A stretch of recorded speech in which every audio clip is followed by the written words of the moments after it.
Hello, I'm John McAllister, and today I'm going to go into Upper Sandusky, my hometown, one of my video podcasts. And today I'd like to talk about the the late Robby Lee, who is an Upper Sandusky guy who passed back in 2017, October, I think. And there were a lot of things done for him, a lot of memorials, a lot of the basketball courts were in his honor, outside courts, a lot of different things. But recently, the Hall of Fame in the Ohio High School Athletic Association Hall of Fame for officials. Robby was a basketball official, worked the state tournaments, worked a lot of games, and he actually got his start in college working intramural basketball games because he was a big guy, and he never really played basketball as far as organized, but he did play intramural and things like that. But he developed in himself, made himself into one of the best basketball officials in Ohio. He did state tournaments. I mean, what else can you ask for? And I thought we'd take a minute today to recognize that and to talk about Robby.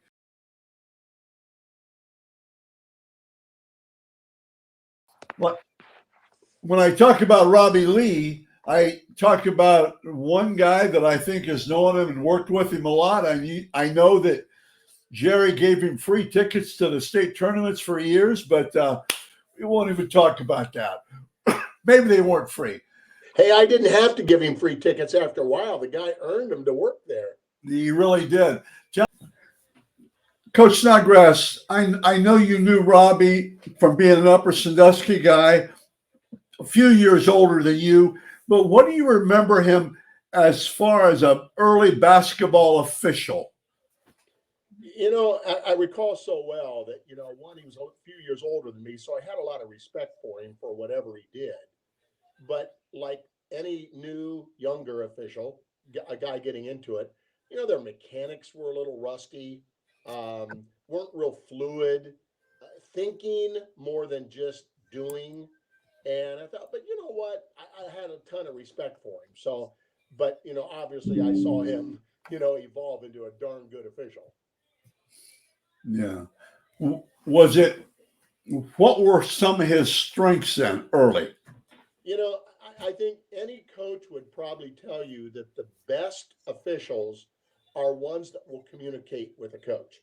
Okay. And it wasn't just because, sometimes you think, well, the guy had a personal relationship with the guy and you really didn't want him on one of your games because of, potentially you have a problem and all of a sudden, he's not a friend anymore. But Robby had the unique ability to communicate with anybody, as I think anybody that knew him would know that in all walks of life with Robby. And his ability to do that as an official, it'd be one of those things that if he missed a call, Robby would tell you he missed it. What are you going to say at that point? Yeah. And I think that's a key issue for any official, but Robby excelled at that. That's really good. Now you're talking from a coaching standpoint, right? Correct, from a coaching standpoint. And he had your games and everything like that. I think the amazing thing was that he started in intramurals up at Eastern Michigan. I think that's where he got his. He didn't play basketball, but that's where he got his start. We said earlier. Okay. Well, any official, Robby, or any official, you start to say, well, when you go onto the court or when you learn of who your officials are, especially like tournament, because a lot of times you wouldn't know until you stepped on the court. If you saw Robby Lee on your game and generally his partner, Chris Gutman, you knew you were in good hands. And that's that's a great thing to say about an official. Okay. Consistency, I would think too. Oh, without a doubt, he was consistent. And I think the other thing, when I see him referee games, like you said, he may miss, like everybody misses a call, but I think from the very start, he had control of the game. Yeah, he did. And I think that's a mark of a good official. And I think that's why Robby, stamped himself as being one of the best in the business, in the high school business. And I had a lot of respect. As far as I know, he never went the college route. And that speaks volumes to me, for a good official. Uh-huh. One, Robby was a great official. Right. Two, he kept it where I think he saw the importance of high school sports and stayed there. And you don't see that often, really, whether coaching, officiating. I had a lot of respect for Robby for that reason. Well, then tell me, let's go one more step now. He did, I can't remember it and I didn't look it up. Did he have the first high school game at the Schottenstein Center and the I state believe he championship? did, and I don't know that either. But if I'm not mistaken, through Henry Zaborniak, I think when Henry learned that I knew Robby, Yeah. I think that's what he told me. Yeah. I think that he was, which speaks on greatness for him, really. I mean, that's, Yes. state tournament, not everybody gets there. So that's got to be a really unique experience for him and for Upper Sandusky, I think. I can say this now too, that during my time working at the state association, I saw vote getters. I saw the votes, and I can say this now. Robby was always one of the top vote getters. And we always made certain that we paired him with Chris Gutman, his, when I say partner, really you don't hire based on that, but we did. Jerry, I'm so glad you came on to spend a few minutes talking about Robby. I mean, you're an Upper Sandusky guy, and so in some ways it might have been a little hard to be objective, and both of you, Robby and you, to be objective because you're both from the same town. But I don't think that was ever the case. I think it was never the case, and I have to say this, that Robby and his partner, but Robby had a game in which we played 5 overtimes. Oh, that's five right. overtimes, and of all things, it was against one of my personal biggest rivals. It was against Defiance, where I started my career. I knew their coaches, I knew their fans, I knew everybody. And at the end of those 5 overtimes, we lost. We lost that game in 5 overtimes, and both teams literally, and the officials, literally all just shook hands and hugged each other. It was quite an experience, but that tells you how much control. 5 overtimes. Talk about a lot of pressure here. And yet we both ended on such a good note. And I had the utmost respect for Robby as an official and as a person.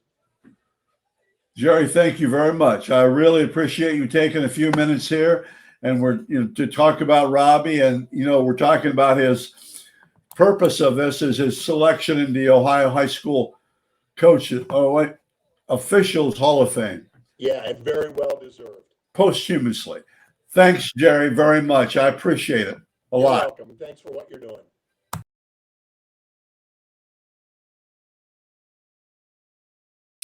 Today, I'm really honored, when we talk about honoring Robby Lee because he just made it elected into the Ohio High School Athletics Officials Hall of Fame, and I did a little bit of research, and I came up with besides Jerry Snodgrass, and I came up with Chris Gutman, and I thought Sharon said that was his partner for a long time, and I thought, wow, whatever to get a scoop, and you were so willing to talk about Robby Lee.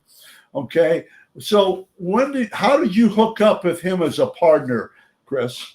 Well, I was out of college, John. I graduated from Ohio University, and my first job was in Bucyrus. So we would go to the Tiffin Association meetings for basketball every year. And it was in the fall of '91 that I suppose I, first came across Robby. And I had a buddy of mine that we would go to the meetings together, and he was ornery, like me, and we go to the meetings. We want to, get in and get out and go drink some beers and have a good time. Well, Robby, we didn't know Robby at the time. He didn't know us, but he was very talkative, and Really? he'd always ask a question, and he'd end up answering his own question. And my buddy and I were always like, man, let's get the heck out of here. We wanted to get there and leave, but Robby, kept prolonging the meeting, and here after, a year or so, we got to know him a little bit better by working with him. And, we still laugh about that now, my buddy and I, about, how Robby always prolonged those meetings before we knew who he was. And, we get good laughs about that. He would do that, I'm sure. And the thing with Robby was you could hear him a mile away. Yeah. That voice. And that's one of the things. Okay. So then is that how you became partner or worked together a lot then? Sure. Not at first, no, because I was coming up through the JV ranks. Okay. So, you had to earn your dues. So I was, working the JV circuit, and we probably didn't work our first varsity game for a few years later. And I remember it, like it was yesterday. It was actually, it was my birthday in February. It was a makeup game, and it was Winford at Gallion. And it was a big game at the time. And here I'm working with Robby Lee, and I've heard about him, seen him at the meetings and stuff like that. And, it could not have gone any better. We had a great time. We went out, celebrated my birthday afterwards. And, the rest is actually history, because we started working a lot after that first game. And it was, some good memories. And, Well, Chris, how does that work then? How did you did you go as a team then, officials, which I think is important, but how did you happen to work together then so much? Luck of the draw. I think Mark Heyman was a commissioner for several leagues, and he was probably looking out for me to pair me with a veteran official, being new doing varsity games. Right. So it happened to work with him, and Mark really, as well as some of the other commissioners, Jim Oberlander being another one. Right. Mark really took care of me and younger officials. And so, we would work several games, during the season. And after a while, we got to, pretty good. And we were able to request to be on certain games together, or, works, as a crew. So there was myself, Robby, John Supon. We would work games quite frequently. And it was just at the discretion of each commissioner of the league. That's really good. Okay, give me his strengths. I always thought, I saw him do a few games, I always thought he had the games under control. Whether he really did or not, he acted like he did. Okay, is that be funny? No, he did. At the time, I started working with Robby. He was a veteran. So, well, I see. I don't think I knew that. Okay. And John, you knew most of, how Robby is. He knew most of coaches. He knew them just from, being active and involved in high school sports, whether it be football or, basketball. He knew everybody. So when coaches saw him come into the gym, they had a lot of respect for him. So in that regards, he did have things under control. And that was what was so nice being a partner working with him. You realized, hey, Robby's got it. He's got this under control. Yeah.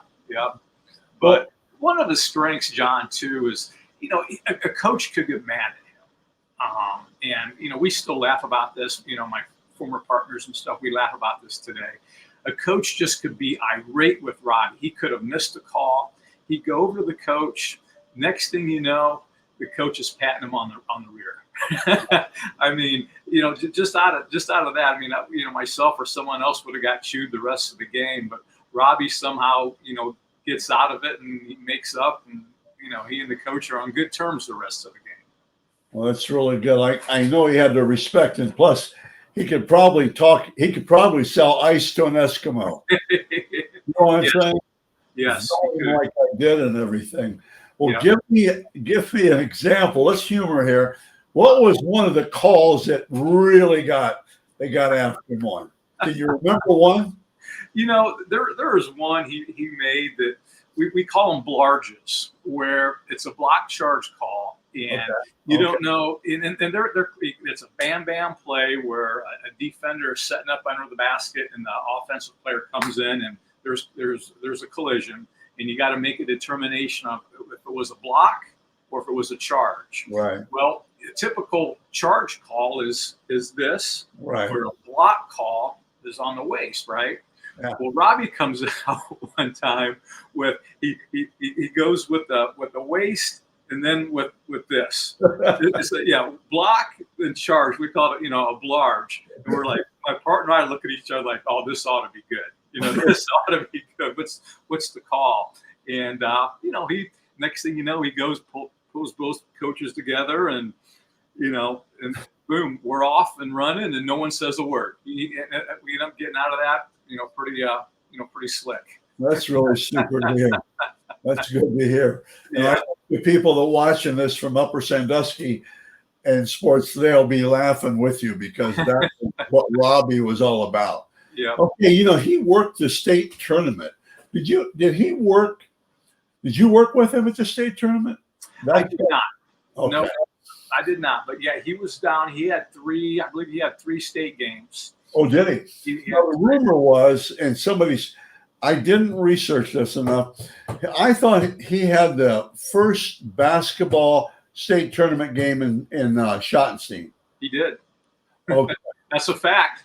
Okay. Just give me that so that they understand. Okay. Sure. Yeah. I was fortunate to accompany him there, and he did. So the Schottenstein opened up was right around 2000, and it was actually Robby's first state basketball game, the first of 3 that he ended up doing, and it was the first game. It was like the 11 o'clock game in the morning on that Thursday, with, I believe it was Mark Riley and Russell Pitts, who I'm sure you know Russell Pitts. That would have been showtime with those guys. It was. So, yep, Robby did that game. And another fact, John, you may not know, and Robby always brought this up as well. He officiated at the time. It was the most attended game at the Schottenstein for high school basketball. It was a Division I game on a Friday night. A couple years later, maybe Columbus Brookhaven and Cincinnati Elder, if I'm remembering correctly. But it was like 18,000 that was there for that game. And Robby always reminded us that he had that game. Of course. Well, one more thing, Chris. Did he did small college women's basketball too, didn't he? He did. That's before I got to know him, John. But yes, I think he did that. And then he, that was a lot of travel for him. Right. And I think he decided, hey, you know what? I'm going to stick home. And that's when his And daughter stayed with high school basketball, right? Yep. His daughter Kara was playing for the Lady Rams with Andra Bell. Yeah. He didn't want to sit in those games. So. Well, that sounds really good. Chris, give me one more thing, and I'll let you go about Robby Lee.